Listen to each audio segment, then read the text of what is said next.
So actually, I have one thing for the group to consider adding, and that is a little bit later on, talking about approving a venue for the annual meeting for next September, which is a long way away, but starting planning for that. So I would entertain a motion to approve the agenda with that addition on there for later on.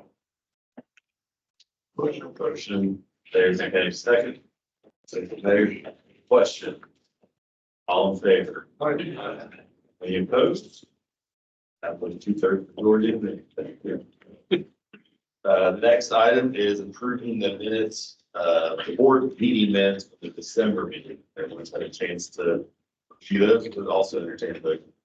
Motion approved. Second. Motion and second by Bill. Any questions? All in favor? Any opposed? Motion carries. Thank you. Now, into the administrative section of our meeting, ethics report, Mr. Cottingham. I'm happy to report all is good. Thank you. Let's keep going. Next up, Clay had a report on a purchase. Clay. For our licensing support renewal, the current gear that we have is our network gear, our switches, our firewalls, wireless access points, basically it's all the running, and the renewal is up. We renew that every 3 years. We've been doing it now for 6 years, so we're all up to our third renewal. And the cost of that is $11,000. Anybody have any questions for Clay? That is for 3 more years. Perfect, thank you. Now, then, take a motion to approve the licensing, but we said, continue that here. I'll make a motion. The motion goes to second Brian. Any more questions? All in favor? Any opposed? Motion carries. Thank you, right? Wait, you're up. Financial.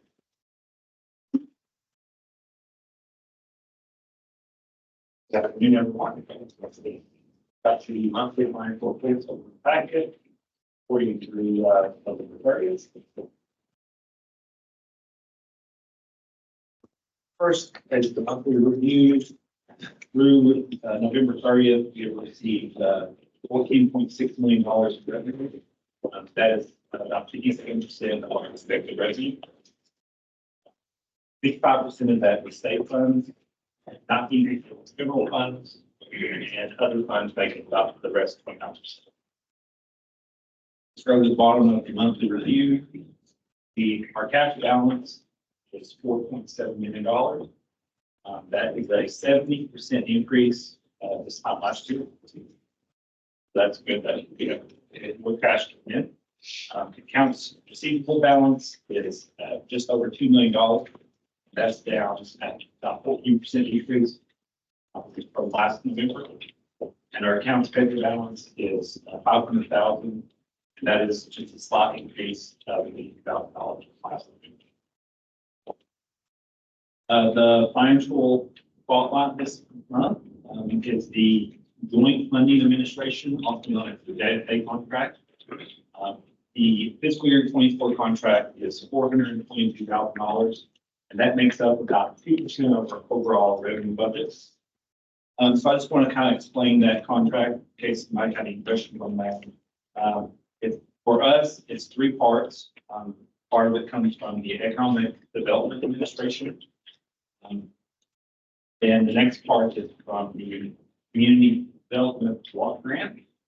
And the last one comes from the Department of Local Government and that is state funds.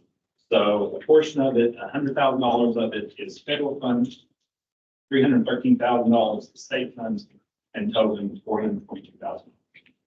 And this contract is in place. It's put in place by the Kentucky Revised Statutes of 147A. So if anybody wants to look at that, read more about the contract, funding sources, you can go to that and read on that.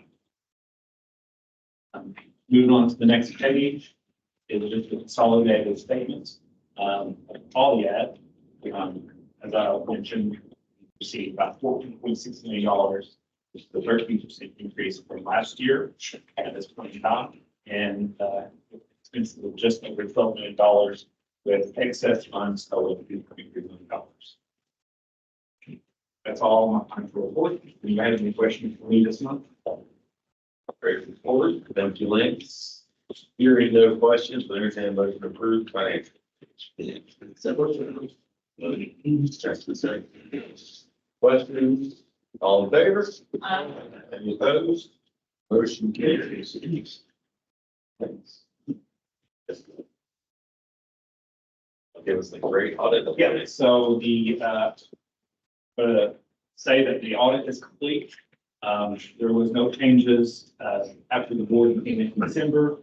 So it's been finalized and it's sent up to our grantors with no findings, changed or clean and modified opinion. Thank you, Lance. Right. Keep rolling, and now you're gonna talk about the other page that was sent out on the personnel. Yeah, so there's 3 copies of the personnel, policies over on the table, if I would like to review it. Everybody did receive the email. So just to recap on the personnel policies. The idea was we wanted to, go through it, update it. And so we started with a personnel committee, which involved, supervisors, staff members, senior staff. And, we went through a extensive review of the policies. And then it moved its way to the Finance Administration Committee. It took us, our attorney reviewed it, gave her input, made sure that we were following all the regulations. And then made a lot of changes and giving you all for approval today. May have any questions on that before we see approval? They sent out the full document along the good summary of what actually changed. Did receive some feedback at the time. Last year, feedback. Not would entertain. Yes. I didn't know, you remember you said that about the donation of student time. How often does that happen and what's the community reflected? So I'll start and then you can maybe help with the pool. So we have a fixed pool that once a staff member has been with the organization for a particular period of time and then they have approved enough sick time, they can donate some time into the pool. They also have to have a certain amount left over. But what started several years ago, really outside of the realm of these policies, was that donating just directly from one employee to another started to be allowed. This started probably maybe 3 or 4 years ago, and it's quite problematic because, you know, it doesn't necessarily take into account the earnings of the person that's donating versus the, you know, amount that someone's returning that is receiving. It doesn't really take into account, you know, what's happening with that person. Unfortunately, we have had a higher than we would like number of people with very serious medical situations. So I know just off the top of my head, like 3 different times that it's come up for people to donate sick time to someone who is in a very, very serious situation. And in 2 of those cases, it started to interfere with like FMLA and then generate really like a lot of confusion around, well, okay, can you just indefinitely get more and more sick time? But what about the FMLA rules and how is that fair for maybe somebody who, I mean, just to be blunt, maybe is not as popular and not as many people donate. It just really becomes kind of an unfair and unfair situation. And so that's why we wanted to specify that we really, not to be mean, but you just can't allow it. It's not a fair and equitable way to handle a very serious thing. That helps. Thank you. Yeah. Good question, good explanation. Not would entertain a motion to approve the updated personnel policy.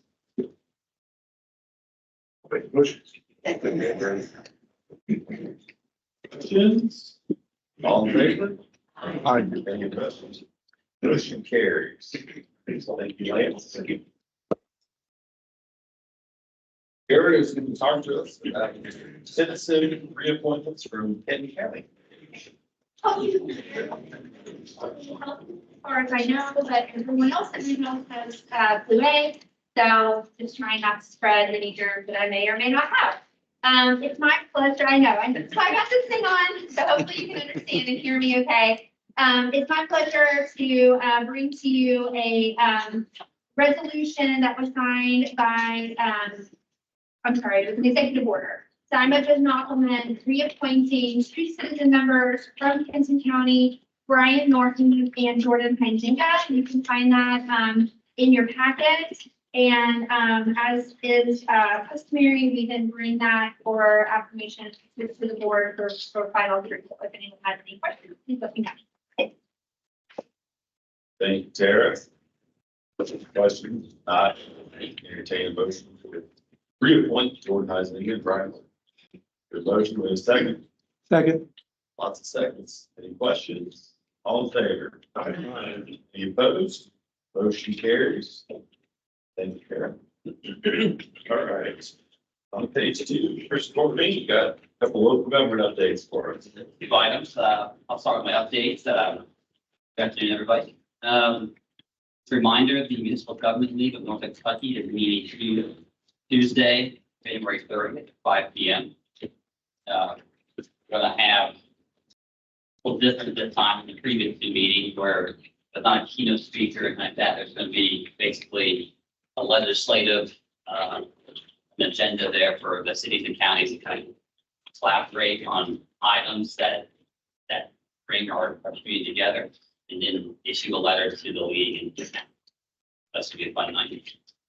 Mayor Hamburg, what I had, it's sure on the steering committee, This board is invited, we'll join us that night.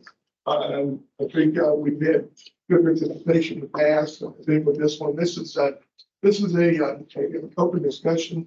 We'll probably bring down a couple of groups. There are initiatives that have been provided to legislature from both groups, KLC, KCO. And we're looking for, we all work together. We're looking for ways to let them know how we do work together. The legislature, because there are a couple of things that I think the legislature may be trying to provide us about right at this point. So the idea was one of the steering committee members to put this together to try to get everybody to talk about it. And also the Senate. Chris mentioned a letter to legislature from the NKADD, letting you know where we agree on things. There's a reason why we're doing this. So hopefully you'll come. There'll be some good attendance. And we're hoping to see you on Tuesday night. more importantly, to be community by Chick-fil-A. Everybody's favorite topic, ethics. The Northern Kentucky Ethics Authority is going to meet Monday morning, 9 a.m. here in this room. They'll do officer nominations and also discussion on some bylaw changes. Center line resolutions, we have about 28 center line resolutions that are outstanding. So my team will be contacting your office to get those resolutions on your fiscal board or county or city council meeting agenda. And then last month, you awarded the bid to finish. They are doing the regional coordinated transportation plan. So that my team has met with them twice already. Jeff Phelan and Shannon have met with them. They're in the process of coming up with a transportation survey that will be going out either February or March to residents, to officials, to find out where seniors need assistance in traveling to their appointments. Chris, what are Yes. center line resolutions? What's it, the What are center line resolutions? center line resolutions are basically the center line program is identifying who's responsible for what roads. So in a county of city that is new roads every year, that it's going to know how many roads, how many miles, center line miles there are for each county and city. So when they do when they do the formula for the road money, they do that. And what to allocate per city. So basically just confirms your county maintained regular standards. Copy that. Since the last meeting, we hired a new warehouse manager. Cody Jackson comes from, Zocone, so we're very happy to have him. Just wanted to do that. Good that we had. I've also done a few, revolving loan fund visits, and we're also in collections and negotiations with our applicants right now. Safe Streets for All update. Jeff Ely needs to know from your department who's going to go to training in February. So just going to contact you about that. You could identify a person on your team that's going to go to the training and actually do the data collection. That'd be great. So that way we're not emailing you about the training dates for emailing the actual staff person who's going to do that. Salary survey, we're in the data collection phase. We're on track for a mid-February due date. Still on track for that, have that done. Just to review, we sent the salary survey to 62 different municipalities and government entities. We received 33 of those back. So right now we're just in the process of collecting that data. We'll have to do some time. And my team is ready and available for any kind of grant assistance that we may have or need. Just let us know. At the office there. We also have a nice a link that we can send you. That you can fill the form exactly what the program or grant that you need. That's my update. Thank you, sir. Okay, my guy. I have a question about that Safe Streets grant. Yes, ma'am. I know in the presentation that we heard yesterday, I guess cities or counties can apply for that on their own. At the city of Carrollton, I think we've elected to join the NKADD district. And because you all are applying, and then if you get awarded or what monies you get awarded, it will be handed down to cities and counties within this district. Is that correct? And if you can apply on your own, or you can jump on board the NKADD district, which way is the best way to go there? So I would recommend that we do like this. This part of the Safe Streets for All grant is to identify those safety issues on the roadways. Once those are identified, then we can apply for funding for those. We haven't identified those yet. So I was at that meeting as well. They kind of jumped the gun a little bit. We're in the very early stages of this process. We're going to identify the areas and then later on apply for the funding for those.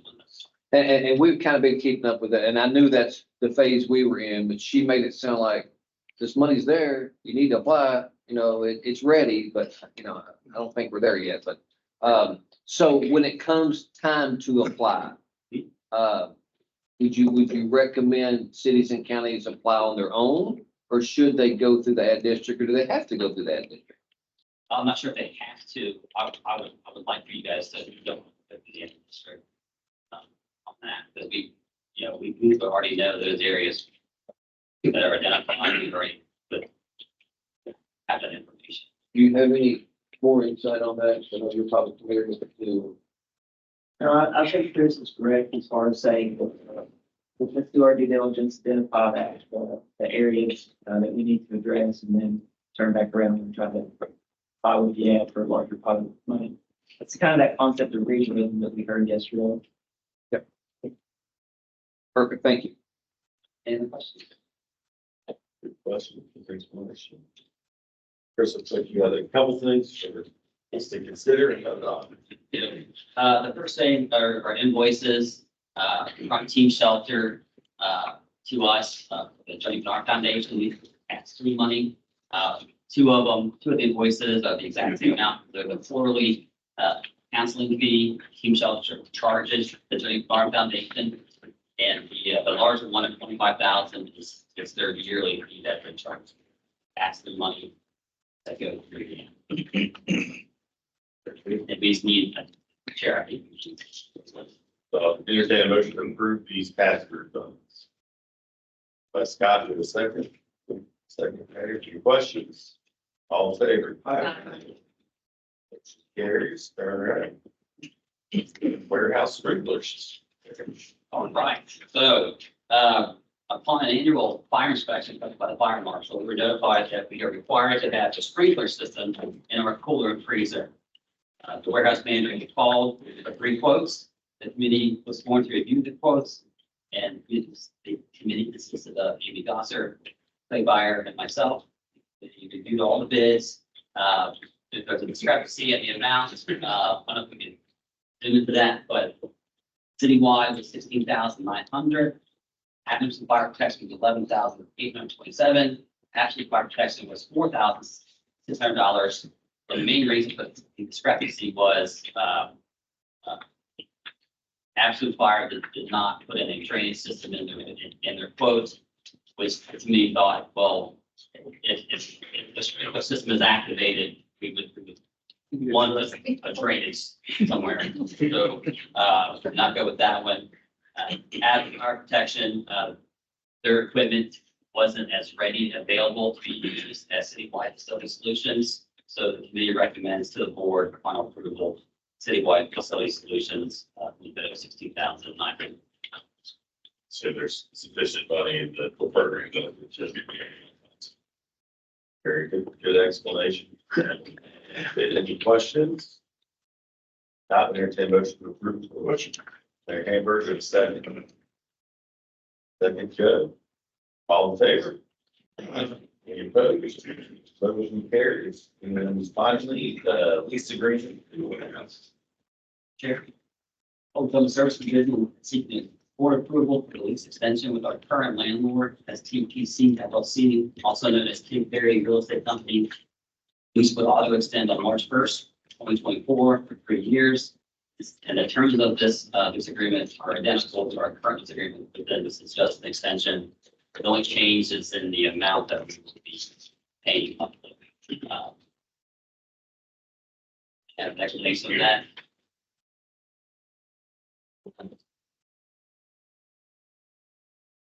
So the folders, I think, what you're actually voting on, there is a base lease agreement per month of $6,500. There is basically an add-on to that every month of $3,177. So the actual monthly payment is $9,679 per month, and every year that will increase 2%. Basically, what comes down to the square footage, how they base that on is based on $3 per square foot. The square footage of the facility is 12,500 feet. So I went out to the market to see if that are they below, that above market. Compared it to several different warehouses on the market. One on Empire Drive, $5, $95 per square foot. So that's below that. Industrial Road, $4.75 per square foot. One in Hebron, $8.50 per square foot, and there was one in Walden at $7 per square foot, so we were below kind of the market. We know it's a little bit increase. The research you go to that. Yes. Any questions for Chris about renewing the lease on our warehouse? Not entertaining motion to approve the extension. Mayor, with a second. Second. Bill, one question. All in favor? Any opposed? Motion carries. Thank you, Chris. Now, Ann is going to talk to us about advertising on tank buses with a vaccination grant. You might not ever thought of here. Thank you. Good afternoon, everyone. If you want to move to the one with the picture bus. Thank you very much. So the Aging and Disabilities Services Division is seeking board approval of tank advertising for outreach and for the vaccine grant. So this will be for Boone County. We can do this all in one shot. We are going to do this for all 8 counties. Basically, we have met the parameters of the grant as far as vaccinations and outreach, which are the 2 components of the grant, but we have funds left. So we've been directed by the state to continue to outreach because data shows that people still need to get vaccines. They still need to get vaccinated. So we are looking to do this with tank. Well, actually, the name of the company is Aspen. They do all of Tank's, advertising on and inside the buses. And this is called a King Kong ad. So you can see the size of the ad, right there. It's not the actual ad. This one they did for the health department. But it gives you an idea of the size of the ad. And it basically, a general ad saying get vaccinated, get peace of mind, and they'll show an older adult with getting with a Band-Aid on, so obviously they got the vaccine. And just have our logos and verbiage and everything. So that is the plan. That'll run, on 3 buses, in February, March, and April.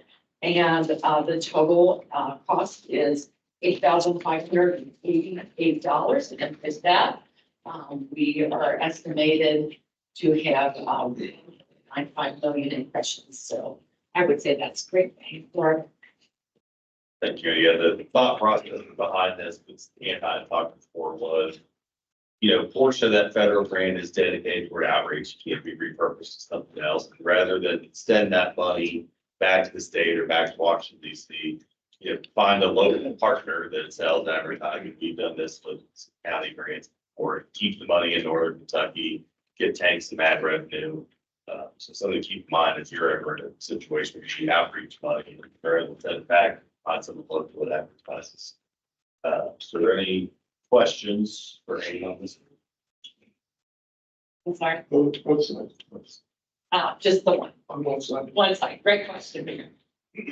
Chris? Is it vaccinations in general or specific vaccinations? It's vaccinations in general. So we're targeting all vaccinations. Great question. We have a QR code and then we track, you can try to track it, who looks at the ad or who looks at QR code to see what kind of impressions. I know you have the impressions based on the different tanks, but we do that or follow up that. So I can find out.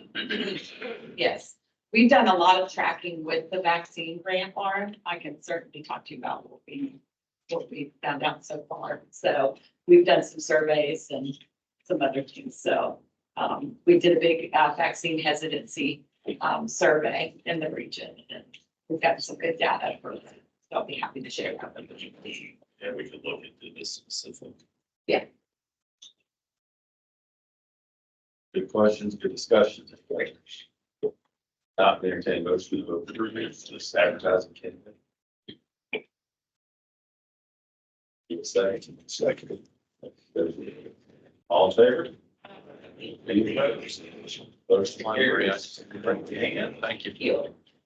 Tara, you're up. You'll be the executive director.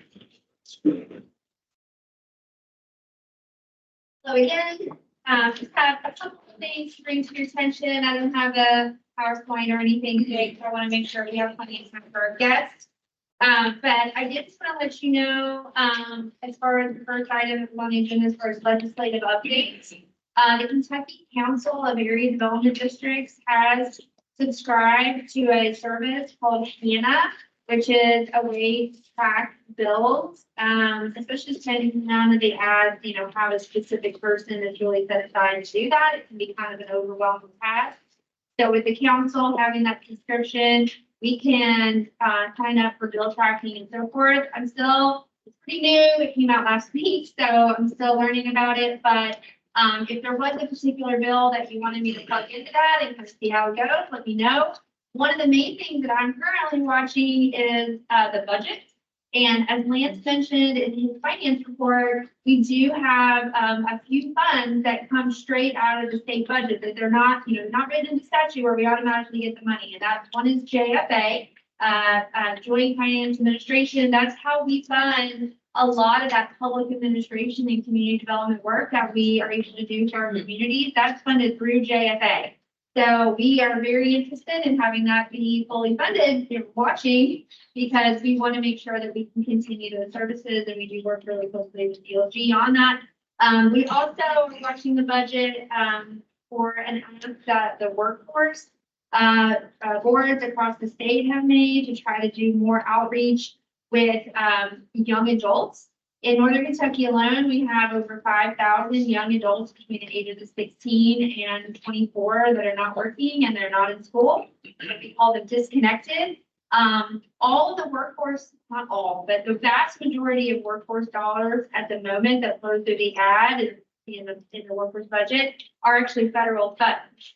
And then other small programs that we have are through the Academy for Health and Family Services, Kentucky Works program for people that are on fully consistent, and SNAP employment and training. So we'll watch you to see if the state decides to invest. If not, we'll keep doing what we're doing, but it would be really great to be able to do more outreach to those young adults that are currently disconnected and getting them in the workforce. And then finally, we're watching the budget for a number of aging programs to make sure that our food assistance to seniors and programs like home care and so forth are fully funded. So throughout the session, I'll be able to keep you updated, but if you do have questions, please feel free to reach out. I wanted to let you know about that.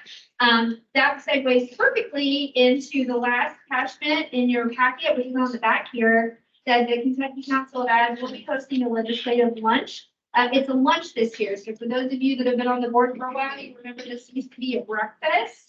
And they're trying something just a little bit different, moving that meal just a little later in the day. For those of us that don't live in Frankfort, that might be a nice change to not be needing to be there at 7 a.m. So I hope that anyone who's interested might come down that day. Maybe you have other plans or other reasons to be in Frankfort. This is open to all board members. All I ask, I'm going to send out a calendar invite. And if you think that you might be interested, feel free to mark it as tentative. Or if you think you're definitely going to come, go ahead and prove. That way that I can just keep track, and if people need help with carpooling or something like that, I can help kind of coordinate that. So just let me know if you want to come, and I'd be happy to walk around with you that morning, and then we'll have lunch. They normally gavel in around 2. So you will, if you do want to have meetings with any of your lawmakers, you will want to do that in the morning prior to lunch. Is really the best time to catch them. So it's February 15th, which is a Thursday. And the lunch it's kind of an open house vibe for the legislators. So it's 11 to 1, knowing that, maybe those of us hoping to catch them will sort of be there the whole time, but you don't have to be. And then kind of the lawmakers will come in and have lunch. Hopefully have some space time with them. Questions? Great. And then finally, just a couple of other things for me. One, I'm going to go ahead and let you know that the draft hazard mitigation plan is out for public comment. It's on our website. We also have a hard copy in the front office. It's out for public comment until February 9th. And so I just want to say a thank you to all the local government jurisdictions that are in this room and online. That was a massive undertaking to get that drafted. Thank you, especially to your emergency management personnel. And thank you to Katie Jo Kirkpatrick, who led the effort on our side. We've got to get that updated, and it's really great that it's almost done. So as soon as the draft is done, I believe we will be coming to all the jurisdictions to ask you to the right word, adopt it. So more to come on exactly what that process is, but be looking for that. It's extremely important that all of our local communities adopt it. And then that will lead me straight to just a fun update. I mentioned workforce a minute ago. We have a workforce governance board that goes over and oversees the funds that we get on those federal dollars for WIOA. And I just want to say congrats and thank you to Judge Dill, because he has been named the new CLEO, the Chief Local Elected Official. So one of the 8 judges always has to be that head person. It was Judge Moore for quite some time. Judge Pendry has had it just recently, and it's now Judge Dill. So thank you, Judge, for taking on that role and being our lead on all things WIOA. So thank you. And, yes, thank you. And then finally, I'll go back to the item that you added in the agenda at the beginning of the meeting about our annual meeting. So want to make sure we get a jump on it this year, and we do try to have the annual meetings be as they rotate throughout the community in the home county of whoever our chair is. So that means Campbell County is the next destination and that, and I'm free to ship in at any time. But Matt and I were talking and we thought the aquarium would be a really cool place to have it. And so I've gotten some quotes. We actually had excess funds from the last annual meeting. So we actually had $3,000 extra because the fundraising went a lot better than I thought. So thank you to everybody who was a sponsor. So it's only $1,600 to rent the aquarium. And it may or may not include a penguin. I'm still looking into that. They can come and be like our friends. They're out at lunch, which I really, really hope that includes a penguin. But anyway, we would like to bring to your attention and ask for action on approving, going ahead and securing the location, which would be $1,600. And then it looks like the meal structure, which we always get sponsors to pay for staff and board members, but in theory, if we didn't get enough sponsors, we might have to try to figure that out. But I feel very confident with our excess from last year that we would be able to meet that need. Looks like we can get like a taco bar or some one of the other bars, like $16 a person, which really is great deal. I mean, for that kind of a venue. So I'm just seeking approval from the board to go ahead and sign a contract with the aquarium for the September annual meeting of this. You did, so I'll take. Okay. I'll second. You have a question? All in favor? Aye. Motion carries. See the aquarium in September. Great. It's the normal September meeting date that we would normally have for the board meeting. Thank you. It's the 26th. September 26th. My birthday. Your birthday. Penguin tree. Yeah. Birthday. Yeah, it'll be during the normal board time. Historically, we found we get the best attendance when we do the annual meeting, when everyone was already expecting to meet rather than trying to find another time. So it'll be lunchtime at the aquarium on Thursday, September 6th. Okay. All right, so that gets through all of our scheduled regular business. Again, I appreciate everyone being here early and making good time. So now, the important thing on the agenda for all working towards is serving. So most of the board members here and some of our community members have met with the consultants from Surrey over the past couple of months. And the goal of this is to help the NKADD come up with a strategic plan for the next 3 years. The NKADD is driven by its board members, which are the local governments in the community. What do you guys want to see the NKADD staff doing? What should be the priorities? What should you start going to outreach look like? So we have some recommendations, just that, and they're not final. So Jim Youngquist is here from everything. And the idea and goal of this afternoon is to talk about what's already heard, talk about this as a group. It's meant to be interactive, feedback. This is not a final dictation of what the strategic plan is. And then after today's session, over the next couple of months, the staff and the board will work to finalize what that strategic plan should be. The hope of adopting that maybe April, May, trying to roll out for next year. And that'll cover everything from board reform to staff goals to projects and everything. So with that, we're going to turn it over to Jim. Again, it's meant to be interactive. Please speak up. Please ask questions. Please give your feedback. This is not a final report. This is what they heard, and now it's for us as a group. Take it away. The only thing worse than living here and having to be Frankfurt, something like breakfast, if you live in West Kentucky, then you gotta be there and sit. So they're probably real happy in the 7 times that they switched to lunch to bring here lunch.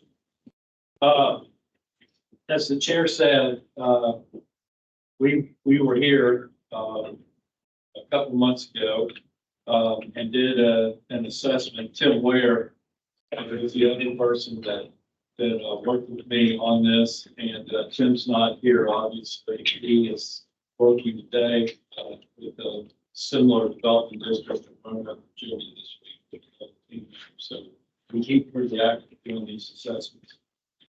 As the chair said, what I'm gonna go over with you today is really preliminary, recommendations.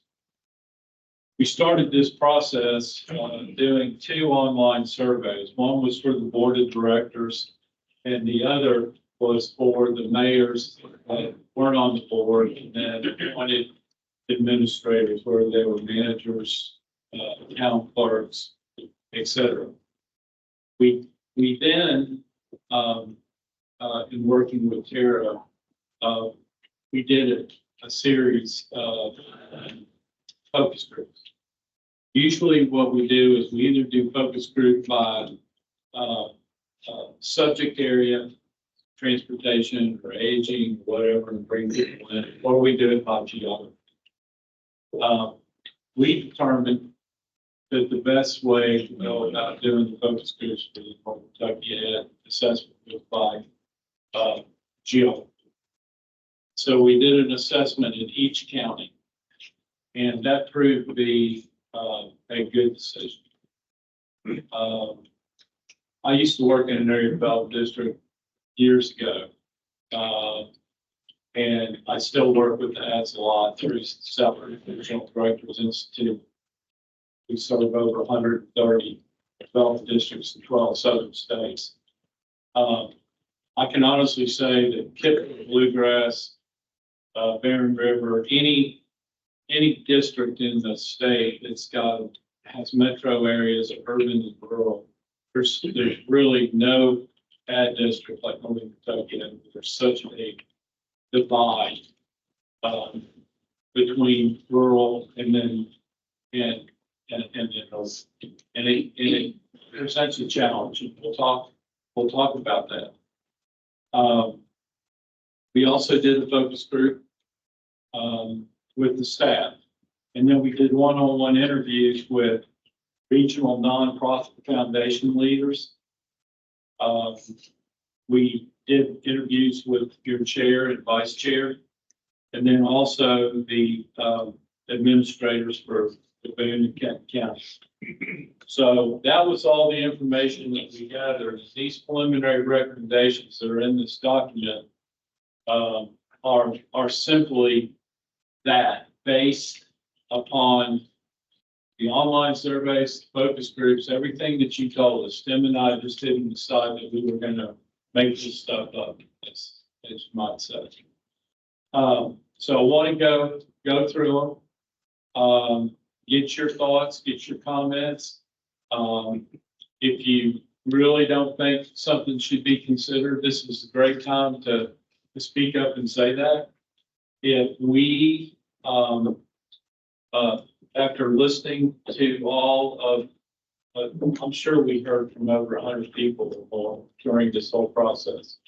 If there's something that you just say, Jim, I can't believe that nobody brought up the giraffes in Grant County or something, okay, then we need to talk about that and get it out. So as the chair said, this is really preliminary. What will happen after today is that we'll go back, adjust these recommendations as is decided here in this room. And then within a couple of weeks, we'll get the complete written report back to Tara so she can distribute that however it would be. And then we'll have an appendix that will include summaries from all the focus groups, the online surveys, et cetera, et cetera. So the first recommendation, and none of these are in any particular order, we just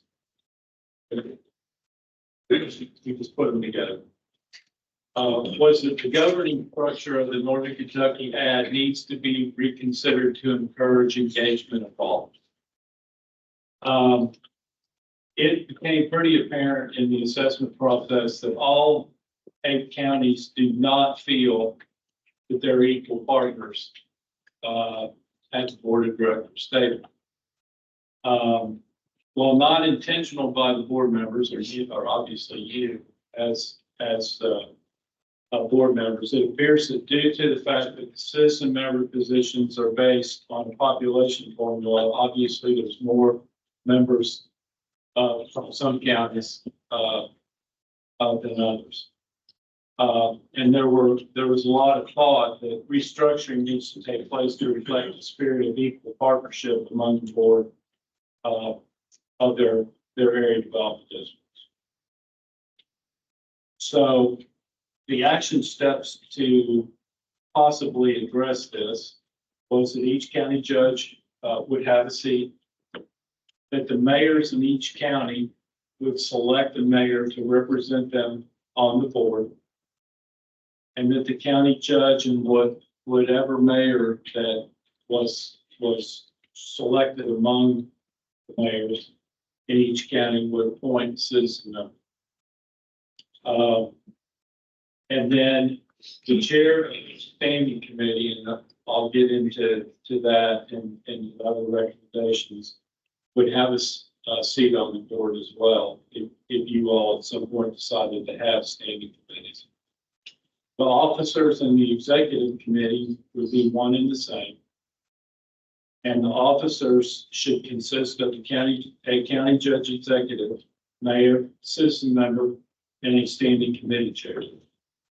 And the chair of the board should always be an elected official.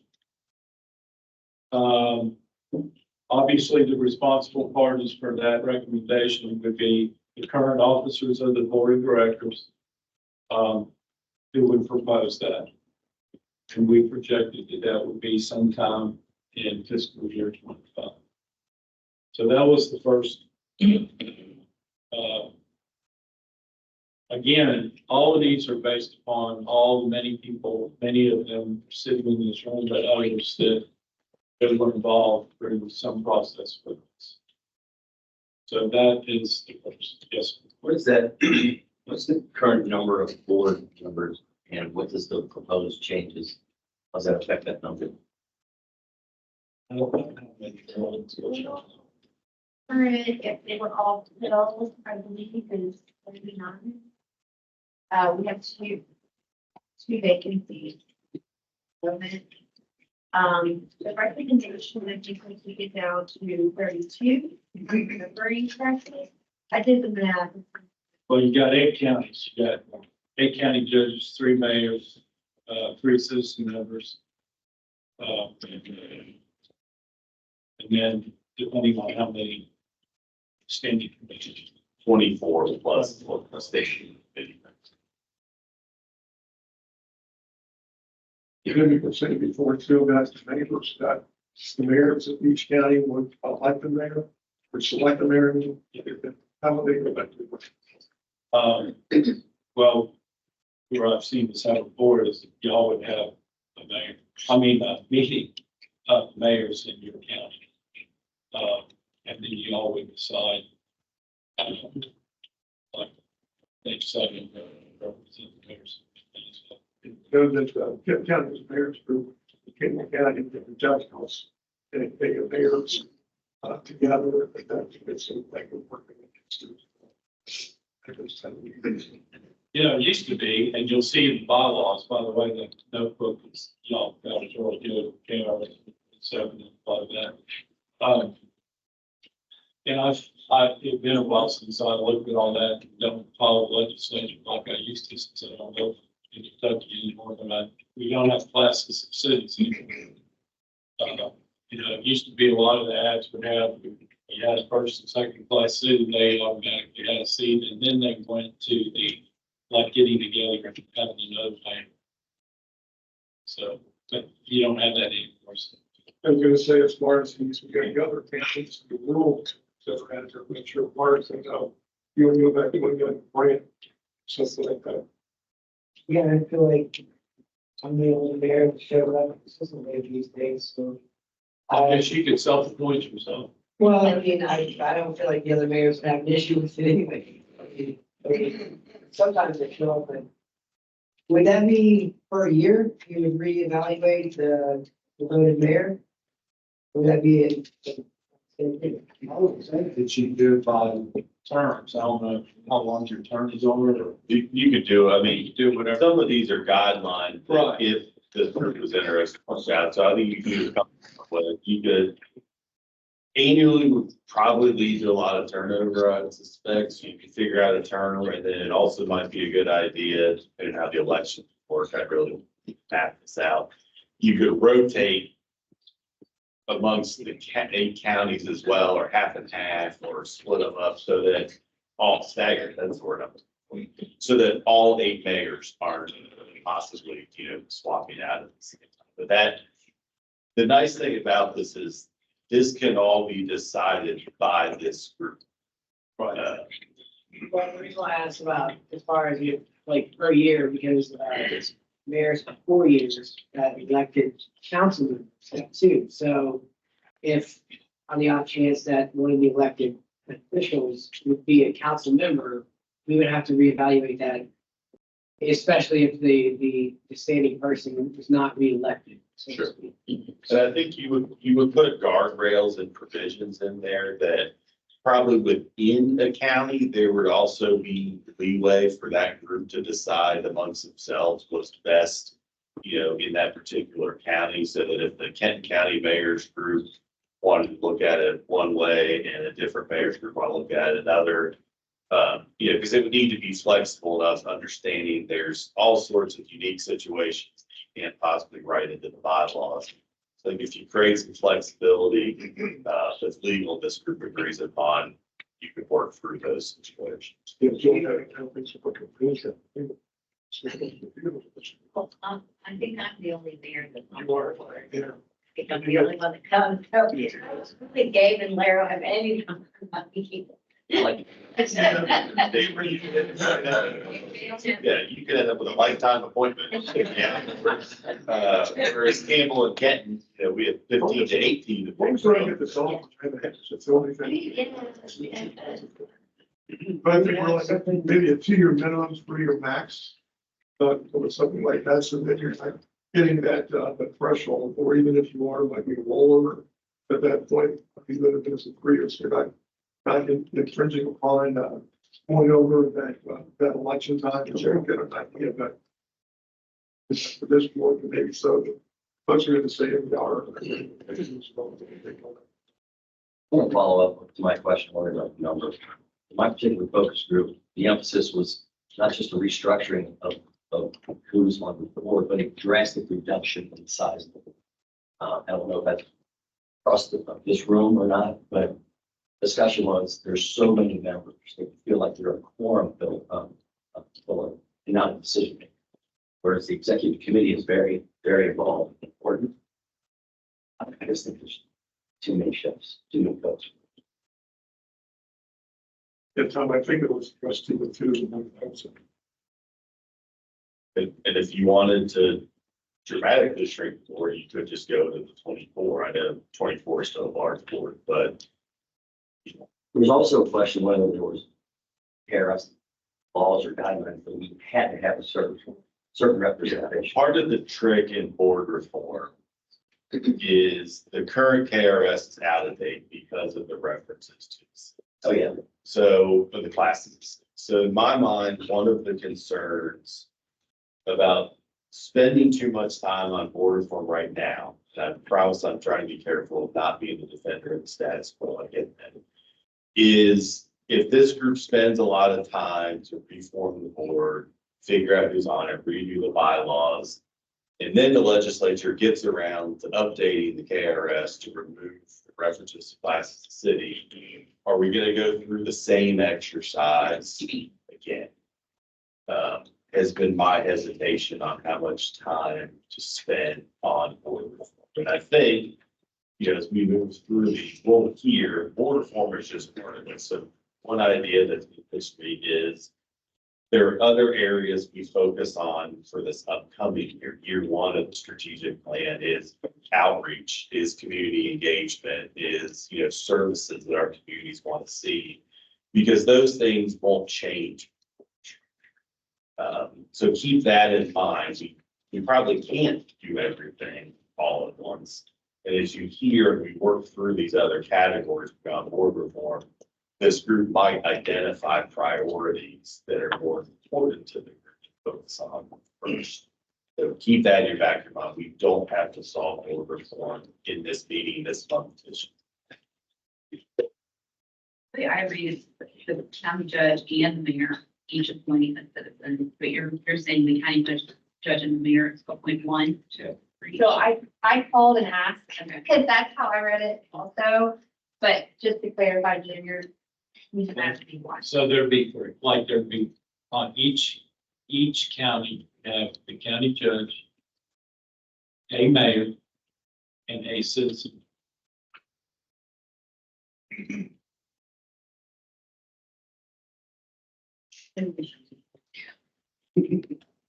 Because right now, as y'all know, it's based on population. There been any consideration how that could impact council engaging? Nope. Or First discussion.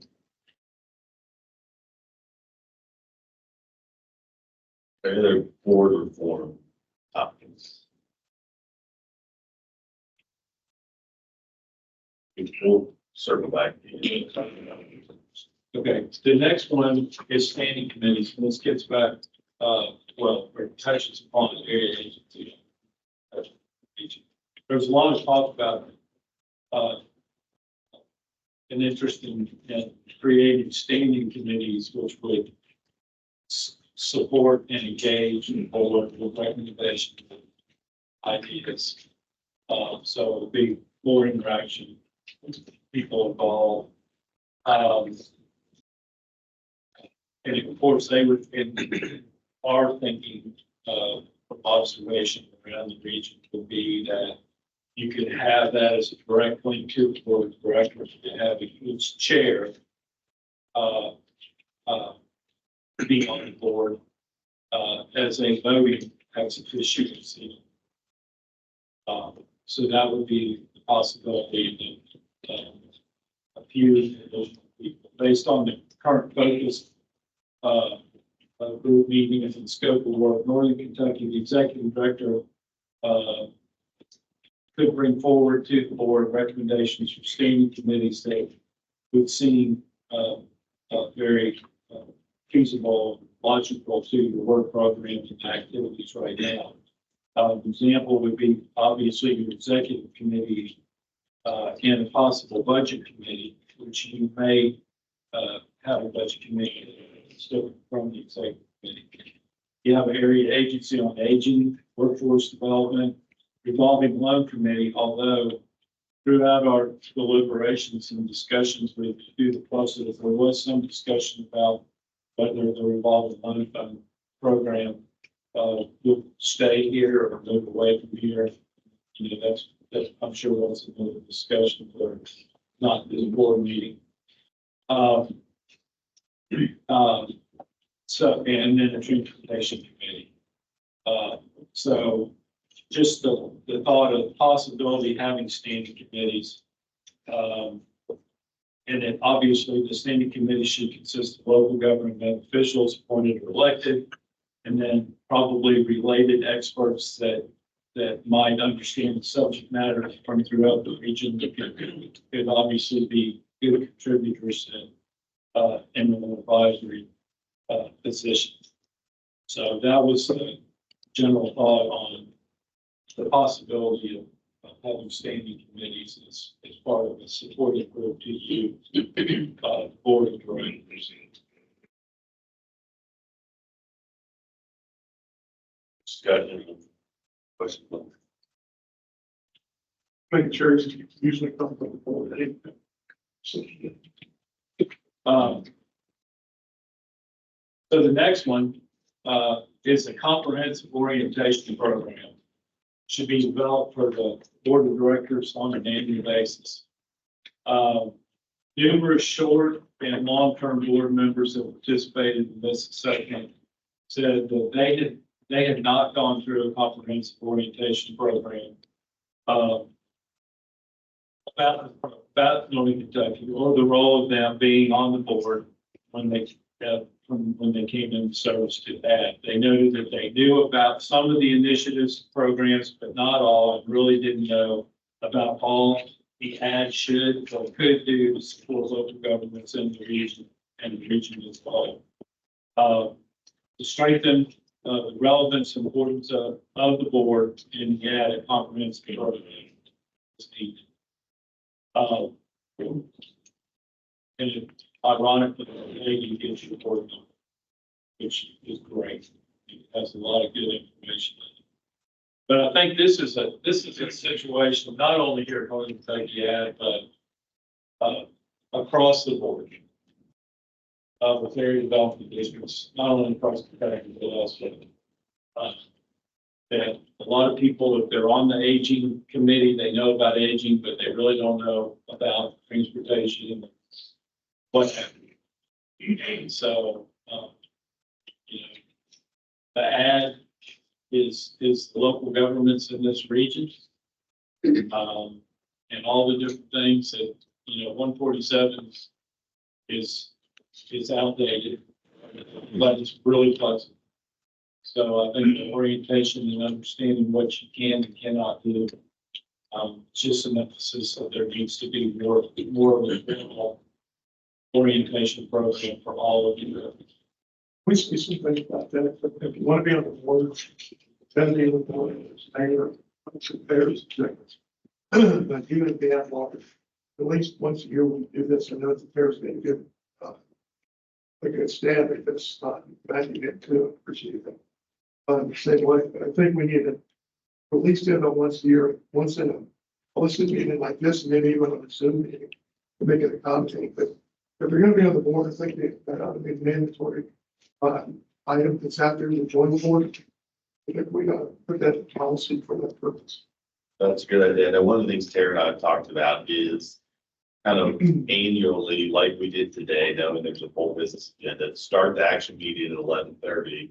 And maybe one of the ideas is it's a board update. It's an update on anything that's changed at the state level that impacts. So let's update on our ethics policy. You know, key staffing updates, those have throughout the year, but like a board training, we usually have to do one of those from one of the agencies for anybody. So maybe combining that with our own internal update as part of a larger regular meeting where we're trying to get people to a different time and a different day. So that's something Tara and I have talked about and seen a couple nods around the group. Things that might be of interest. And I didn't hit on all the specific action steps on the, just to reiterate, we thought that it would be good to hold the program in lieu of monthly board meetings. And then also that the orientation of parts of it would be available online at your website. Really thank you. Refer back to that. We say mandatory, it's got to be, like I said, it's mandatory. It's got to be a professional. I hate to say that, but I think a little more, I think we see that participation we're talking about. And whether that's, it's got to be taken within X amount of days coming on board the board, or going to take within that first year, if it's year, something like that. That's a great idea. As newly elected mayor, I know when I first met Mayor Hammer in Southgate at a KLC training, and it was sort of like a crash course. You got elected, now what type of thing? And I know that it was very beneficial because I had learned a lot from the former mayor. He took a lot of time to teach me a lot of the ins and outs. And I knew that I had a part to play with the Northern Kentucky Ad, but it wasn't until they came down to Wright County and had a meeting about possible transportation buses, and I was like, oh, okay. And then I had like a meeting with the aging and disability side of it, and then it's like, oh, hang on, there's still parts of this that are unraveling that I'm unaware of. Like I know at one point I was recommended to speak with Chris, and it's like, oh, what does he do? Well, so mandatory, yes, I like that idea. Maybe instead of a meeting, have like a block where it's like, this is a 3-hour crash course for everybody. Here's, somebody gets up and does a presentation on this, and then there's like breaks, there's lunch, but I like the idea of maybe having it not obviously 3 days like it was in Lexington with KLC, but like some sort of for everybody, maybe even once a year type. What have I gotten myself into kind of thing? What have I gotten myself into kind of? Well, just so that you have an understanding, because there are still parts of it like, that I had mentioned something about a water tower, and everybody was, oh, like, suppose you need this, you know, here's who you need to go speak with, and it's like, oh, I didn't even know this person existed until somebody recommended that, and I've been a part of the ad for a year now, so, you know, at least it's, I mean, I may not remember every single thing that you guys teach us at one of these things, but at least you have an idea. Okay, if I have this question, I can go here, or if we need funding for police, we can go here, type of thing. Great idea. It falls in line with what other people have said. Okay, the next one, I guess goes a little bit further because it includes more than just the board. And that recommendation was that the ad should hold an annual local government briefing and work session in each of the 8 counties. As we did these meetings, there were those of you who participated in that, particularly the mayors and here and the judges. So, you know, I know what the ad is because I'm on the board, but my fiscal board, my city council really don't know. They know that we passed, you know, a resolution to apply for a grant to add. And considering the fact that all local governments own this organization, this recommendation is that once a year, it would be recommended that in each of the 8 that there be a session. The session would be kind of multi-part. One would be for the chair and the executive director to go out and kind of give an overview of the area development district. What it said, you know, the main principles of what it is. If there have had accomplishments in the last year in a particular county, to talk about those, to talk about the grants, et cetera, et cetera. But even more important would be to have a conversation with those fiscal court members and those city council members, along with the judges and the mayors, to talk about what they see as the challenges, the opportunities that are facing their communities, and how the area development district can help them address those. So to really try to engage your local government governance bodies.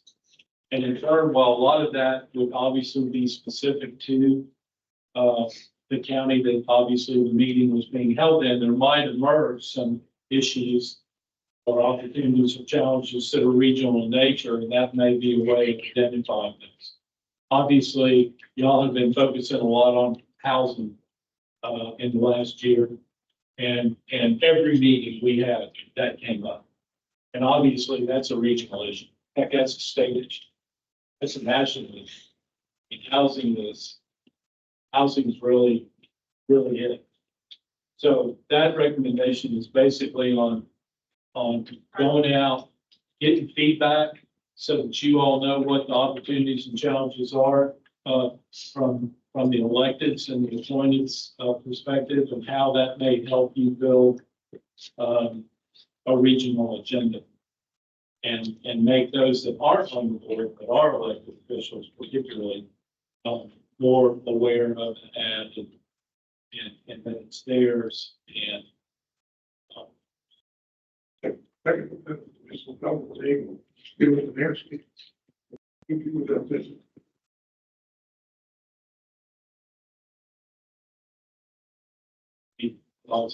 Thoughts?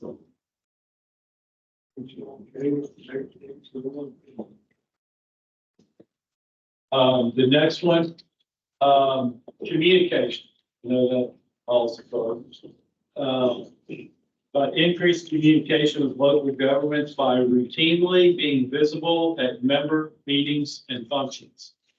Obviously, it's very important for the staff of the ad to be in communication with you all, the member governments, whether that's through the website, newsletter, telecommunications. But a number of people commented it's very important to go beyond that. Numerous comments were made that they wish the staff would get out to the communities and attend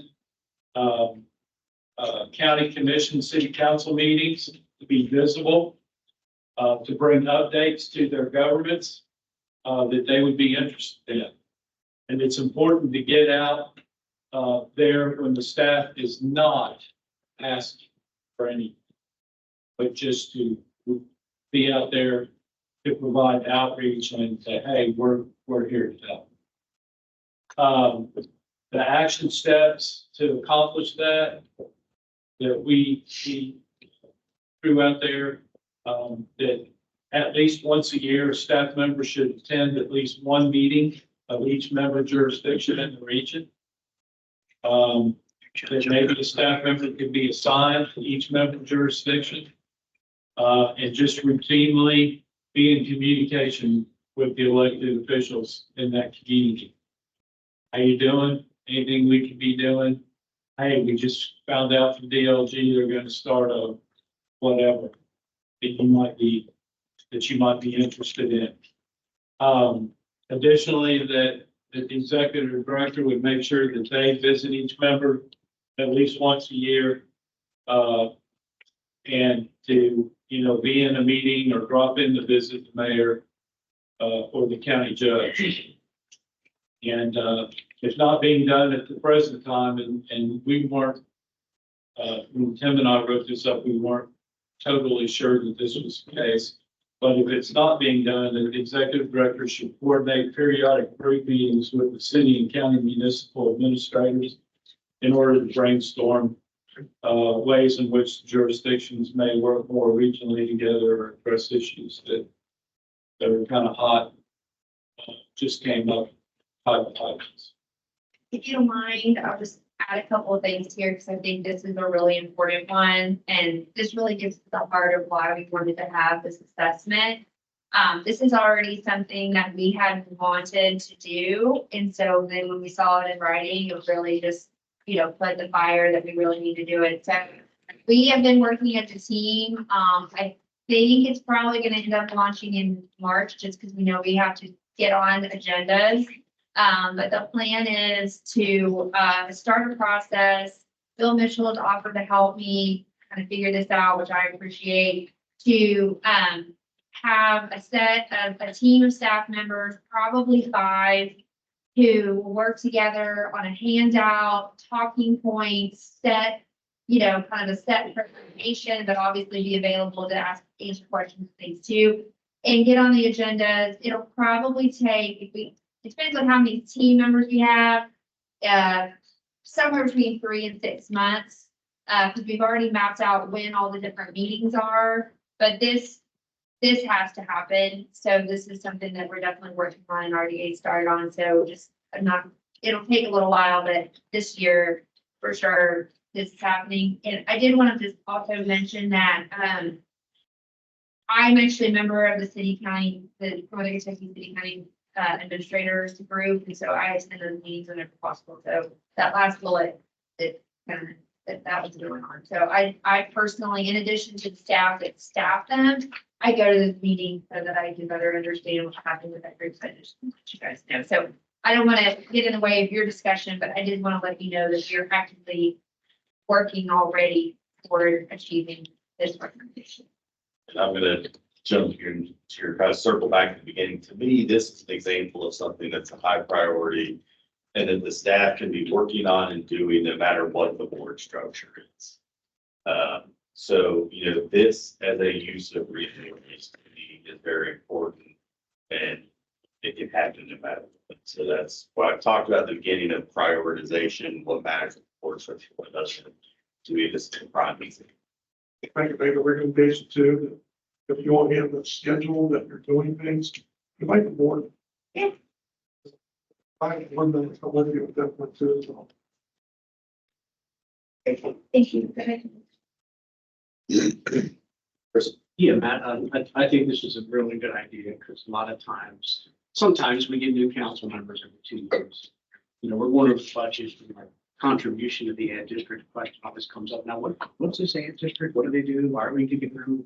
Not giving, contributing. And so I really like this, and I think Chris Courtney would probably love to come to a lot of our council meetings anyways. I love it. Ben. This is a great idea. Great. Thank you, Chris. Any other comments, feedbacks, questions? To me, this is very important. Does anyone feel it's not important? Or I feel it is, that's why we're having this discussion.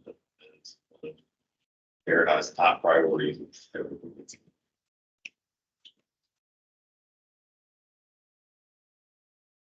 Okay, the last one. Develop a work program and services structure that supports the region through regional efforts, but also provides program and services support to the southern tier, the southern tier counties of Pendleton, Grant, Owen, Gallatin, and Carroll, and to the northern tier counties of Boone, Kenton, and Camden. We did not go to a meeting, where there was the, I guess, throughout the process, the drastic divide that exists in the add between the northern tier counties, which are obviously, you know, are urban and suburban in nature, and southern tier, which are rural small communities. There were numerous suggestions that the 8 counties would be better off as 2 separate ads, but we know that's unless Kentucky politics has changed since I've been gone.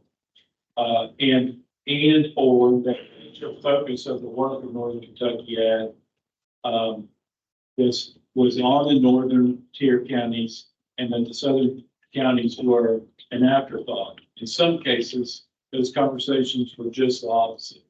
That all the emphasis was on the southern tier, and so it was depending where we were. However, it is very clear that regardless of the jurisdictions of the participants realize that you're all going to be part of the Northern Kentucky ad, and that there should be an overarching regional focus on the program. But there also needs to be a northern tier work program and a service structure, and a southern tier work program and service structure to ensure that all AW benefit from your area development district. So based on the information and feedback received from the local governments in their annual local government briefing and work session, the staff should identify a work program that services support direction for the region, northern tier, southern tier, and the region as a whole. The board of directors, in consultation with the executive director, would identify the work programs and service support that the best be staff and the result. Perhaps additional staff may be needed to implement the proposed structure. I'll give you an example of a meeting that we had in Pendleton. Obviously, Pendleton would be considered the rural southern tier, and Campbell County is right on top of it. And their thought was, well, you know, as much as Campbell County is growing, we could become a veteran community for Campbell County. And so I think it's a great benefit for all AW New York to go. But I think the realization that you really do have very aggressive needs in a lot of cases, trying to figure out how you do a regional and make sure that the work program and through these meetings in each county to identify the needs is something that needs to be on your mind. And absolutely no animosity towards each other. I didn't detect any of that. It's just that there is a very different set of needs for that AW. Jim, I think that if Tara's vision for increased communication and outreach, being more visible in all the counties, if that vision is brought to fruition and staff gets out and they're going places and doing things, that last recommendation, those concerns or those observations, they will become minimal. They will go away. there have been many times in the past when no one ever said anything about, folks go to the rural counties or folks go to the urban counties or one thing. I mean, folks were going everywhere all the time, whether it be Owen County or Corinth or Galvin County or Glencoe or wherever, Covington. And there was never any discussion about this recommendation at all. And I feel it was Matt and Tara's leadership, us getting out and doing what they envisioned for communication and making sure that everybody's informed and everybody's included. There won't be any concern about that anymore. I'm confident that will be the case.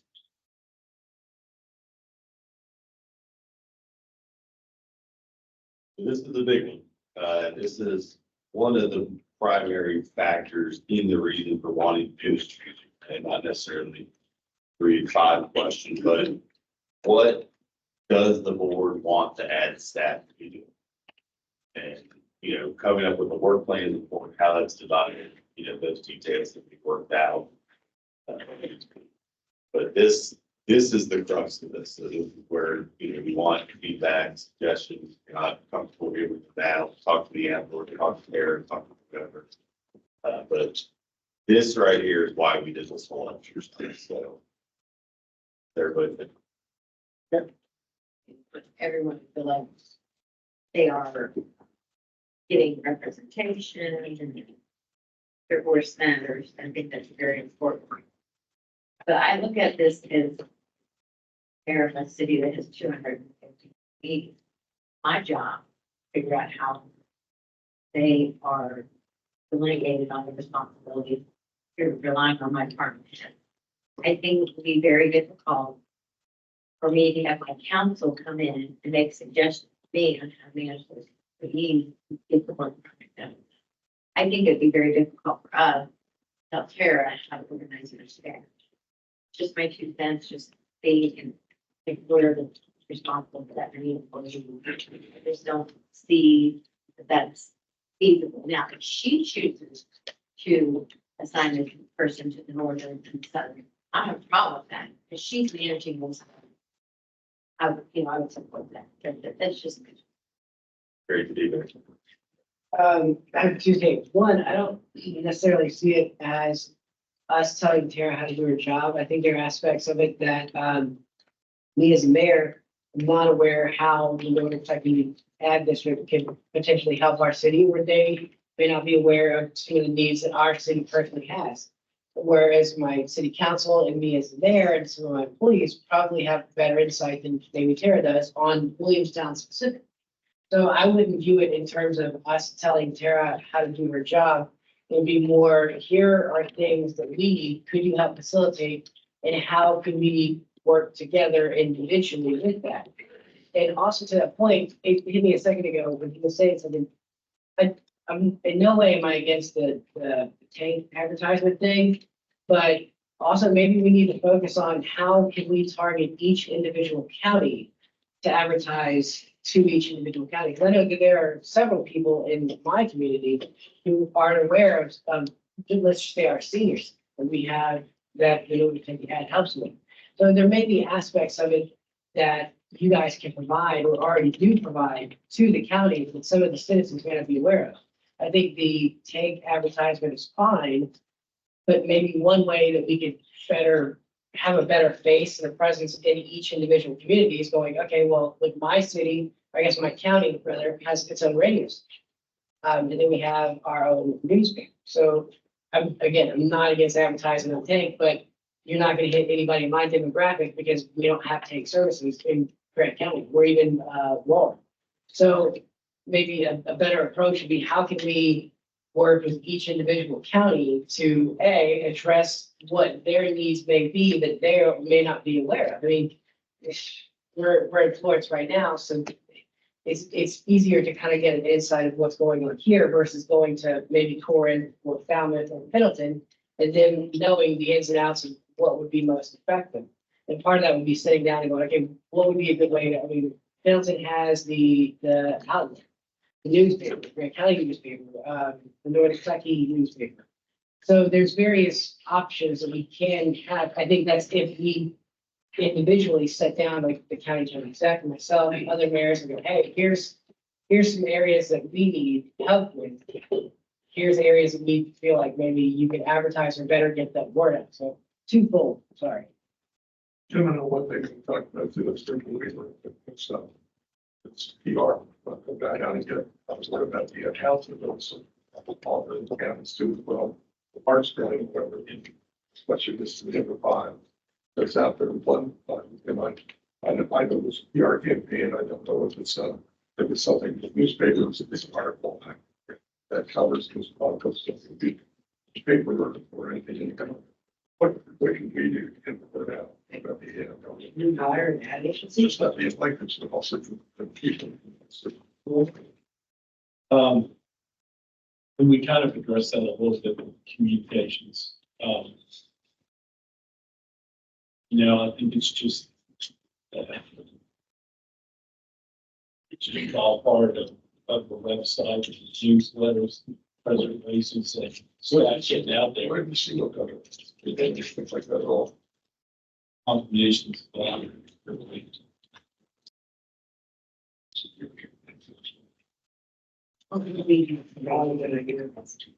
We provide workforce things that we do here as well on that side. Yeah, the programs, the programs themselves. One thing I've noticed in the past year, the ads got much better about promoting ourselves, which I think we should, and things that the ad has done, you know, like the housing study is something I keep thinking of, you know, that has been referred to in public as, you know, NKADD housing study and the chamber and exit issues, you know, Pat Crowell brought that up. So I think doing a better job of telling people the work to do, like, we don't just call it the housing study, but it's the ads housing study, it's the ads workforce initiative. So I think we can do, we're already doing a much better job, and it's something we can, at lower cost. Work that the ad is already doing, make sure it is branded the ad. You know, let people know that, hey, these are all the things that we had done. But maybe this situation, maybe this a situation is even in this and advisory, that will bring on somebody like Crowley and give a suggestion to us, not only with things we can do. And cost. Yep. We both know about that. Yeah, I kind of agree with Bill. As you start on this list of things you've mentioned today, as you all start addressing them, if that's because that was a recommendation, if that's a list you want to keep and you're going to start working on it, there are things on that list as you start working on them that are going to take care of other things. So that's that much you don't have to worry about and hone in on separately. I think as far as wanting to know from the 8 counties, what do we want from the ad? If you'll start with Mark's point and let some of the newer people know, this is what the ad does do, can do, will do. Publish some type of directory. Dumb it down to say, like, if you need a grant, this is the person. Not just include the 5 things that person does, you know, really simple. And then once ever the newer people learn what you can do, will do, can provide, that will in turn, maybe if you ask, what do we want you to do? Maybe some of them don't know. They don't even know what to ask for. Right. Yeah. So they'll be in a better position to know what to ask for or what to approach the ad for. When it comes to the mayor's point about telling you, no, I don't think we need to tell you how to handle your employees. I think we need to tell you, this is what your people of the 8 counties are asking for. And it sounds bad, but you figure it out. You got a staff, you figure out how you address them, because you're smart enough to do that. You do this every day. You can do this and you will. So I think some of this will fall in place as an education comes of what, you know, the new people that are elected, like you said, why do we give money to the ad? Well, they're new. I haven't taken time to tell them. It never crossed my mind to tell them, I know, sometimes we're about, I assumed you knew, but you didn't. So education on our part, the ads part, everything, will solve some of that. And as you start knocking these off the list, some of them take care of themselves. So Mayor, what you're saying is that cities and counties, they know what their needs are and they know what their short and long-term plans are, but they may not know just exactly how to implement it or where to go for funding for the types of projects they have. But if they get that directory that says, okay, apparently I need to call Courtney at the ad district because this is what he does. And then they got that resource. Yes. Or better yet, having Chris Courtney at a fiscal court meeting or a planning session afterwards where you go through a bunch of that. Absolutely. That's even better. And Make these contacts. And they can make the contacts, they can talk to you through how to go about implementing a project, where funding might come from. They might even get on the phone with Frankfurt while they're in the room and talk with the funding agencies themselves to get you a planning process Absolutely. right there at that moment. Because coming out and visiting name with the face is obviously even better than a directory. Yes, that's even better. I think that's what Tara's vision is that we will do some of that. Yep. I think it'll fall right into place. So I think maybe to summarize what I'm hearing, the community, the board members should decide the what and let Tara decide the how. That Yep. an accurate summation. So based off what you just said, I have a request. We don't have to vote on it or make that determination now. This is my suggestion. Given the fact that this is election year for council members, could we try to be strategic with maybe setting that course up come January of next year? That gives us a whole year to plan out how we could do a 3-hour crash course. Yes, ma'am. Yeah, we have that. We posted it, not this year, but last January. So yeah, we can absolutely extend those throughout the regional. Was that the one that you did in Grant County? Yeah. See, that's kind of what I was saying, like that, I learned a little bit there, but then I also, it took me a while before I learned the other aspects of it. That's why I was suggesting if it was like a KLC crash course type thing. Yeah, and then everybody would be in one area, whether you're elected official, you've been here for a long time, or whether you're super new. And then you have like little breakout sessions where if you're a councilman, go here, if you're a judge and staff, go here, if you're planning and development. Type of thing. But the reason why I'm asking that is because that gives us a year to maybe go, okay, we could start with some sort of presentation for everybody on what the ad does. And then that way, by the time whoever gets elected at the end of this year, they can come and we can have a presentation, kind of like basically a minor reception, the KLC itself. It's kind of like trying to breathe requirements. So it'd be pretty fast to drink requirements. It doesn't shock me that you widespreadly heard the same thing about urban versus rural. That doesn't shock me. I'm glad you heard it from everybody, because if you heard it from one, it would sound like you're whining, but that doesn't shock me. For the rural versus the urban, or vice versa, it's not personal. Trust me, it's not. No. Nobody's gonna have a falling out, where everybody's gonna be fine along, stay on the Christmas card list, it's fine.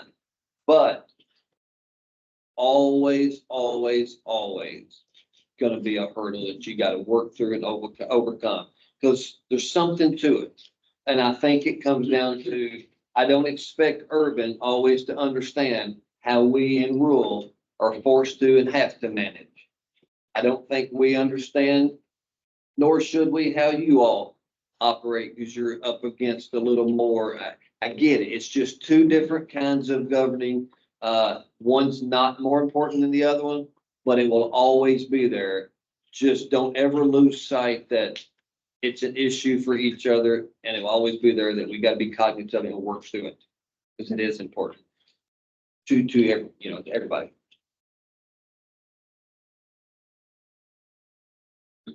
Carolyn, do you have a question? Did I? No, I'm sorry. Okay. I thought you- But Chris looks like he does. I'm in that mood today. So one thing, yeah, no, it's all good. Yeah, I've been through a lot of consultant over 24 years. I've been in city government.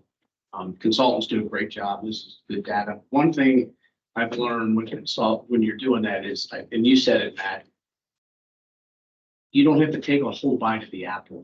What I've learned when we've implemented stuff is we tried to do too much at once, like in Kenton County, Z21, we rewrote the entire zoning code for city and it was, look, in hindsight, we should have just taken little pieces. It was way too much to do all in 1 year, more or less, get it implemented in 6 months. So when you said earlier, maybe prioritize, just keep that in mind that looking back at a lot of consultant recommendations, I was guilty of trying to implement it all at one time. And I'm sort of clear that that's a great segue because it seems like kind of covered some of these specific details. So what, I guess, to go back to getting wrap up, what are the group's priorities in terms of, staff communication, work plan, board reform, board structure? Because this is not Paradise list. This is your list, your priorities, your work plan. So to help guide as we work on a 3-year plan, what do we think our top priority is? Could, And is anything missing? what I was wondering was, could you send out, because obviously this isn't the full, is it 39 people on the board? Right now, so could you send out sort of this and say, rank your top 3? And then kind of go from there so that and put it in a spot that, you can add in something, but that way then everybody kind of has a voice about what they feel like is important and, spin the wheels. It's like you said, this is board reform. So I'm on the chamber board that, and have been for many years. When we've talked about that before, it's a big apple to chew. Like that is difficult. So I would think, that's spending resources, time, so. I know. Good idea, good to see that. Give it what, don't give it the what. So how? Good. You give the what and Tara figures out. Anything else on this topic? One thing that I feel awkward addressing, but also awkward not addressing, so we'll just get it out there. The feedback on the board chair should only be an elected official. So that does not hurt my feelings.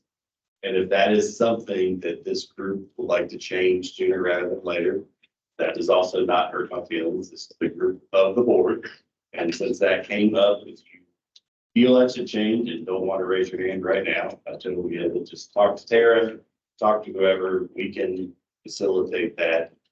My feelings will not be hurt. This is your board. This is your survey. And since that did come up, Tara, let's go for it. I just such a no, do not feel for cable channel.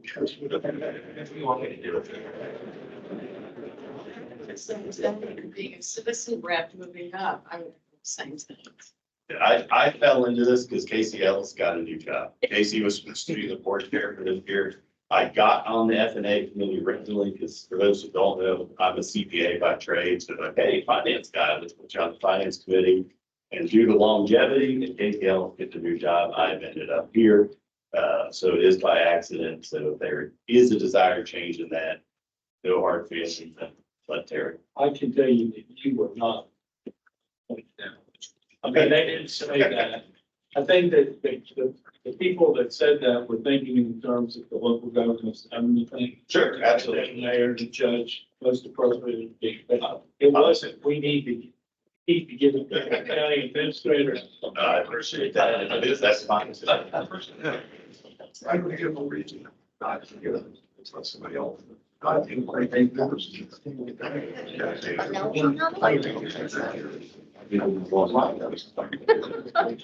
When that comes on the motion to adjourn. Yes. That was. Second. All in favor? Thank you, everybody.